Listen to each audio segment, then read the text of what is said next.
సల్మాన్ ఖాన్ నటిస్తున్న తాజా cinema battle of Galwan ప్రస్తుతం చర్చనీయాంశంగా మారింది. 2020లో తూర్పు లడాక్ సరిహద్దుల్లో గల్వాన్ లోయల్లో భారత్ చైనా జవాన్ల మధ్య జరిగిన తీవ్ర ఉద్రిక్తల నేపథ్యంతో ఈ చిత్రాన్ని తెరకెక్కిస్తున్నారు. ఇటీవల షూటింగ్ లో బిజీగా ఉన్న సల్మాన్ కు కాస్త విరామం దొరకడంతో సౌదీ అరేబియాలో జరిగిన Red Sea international film festival కు హాజరయ్యారు. అక్కడ వేదికపై మాట్లాడిన ఆయన భావోద్వేగ వాక్యాలు ఇప్పుడు సోషల్ మీడియాలో వైరల్ గా మారాయి. గత 25 ఏళ్లుగా బయటకు వెళ్లి ప్రశాంతంగా డిన్నర్ చేసిన సందర్భమే లేదని, ఇల్లు, షూటింగ్ లొకేషన్లు, ఎయిర్పోర్ట్లే తన ప్రపంచమని సల్మాన్ తెలిపారు. తాను బయటకు కనిపించేంత సంతోషంగా నిజ జీవితంలో లేనని, ఎంతో మంది ప్రాణ స్నేహితులను కోల్పోయానని చెప్పుకొచ్చారు. ప్రస్తుతం తనకు నిజంగా సన్నిహితులుగా నలుగురే మిగిలారని పేర్కొంటూ ఆయన భావోద్వేగానికి లోనయ్యారు. అదే సందర్భంలో తన నటనపై కూడా సల్మాన్ స్వయంగా సెటైర్ వేసుకున్నారు. తాను పెద్ద స్టార్ మాత్రమే కానీ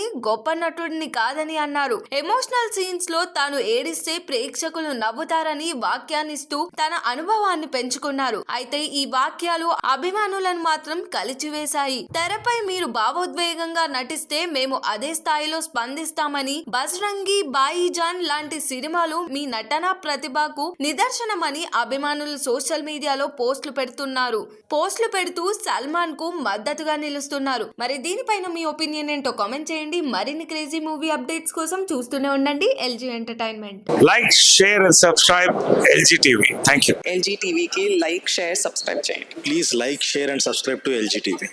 Like, share, subscribe LG TV. Please subscribe to LG TV. Like, share, subscribe LG TV. Subscribe LG TV. Guys, please do subscribe LG TV. Have a good day. Thank you.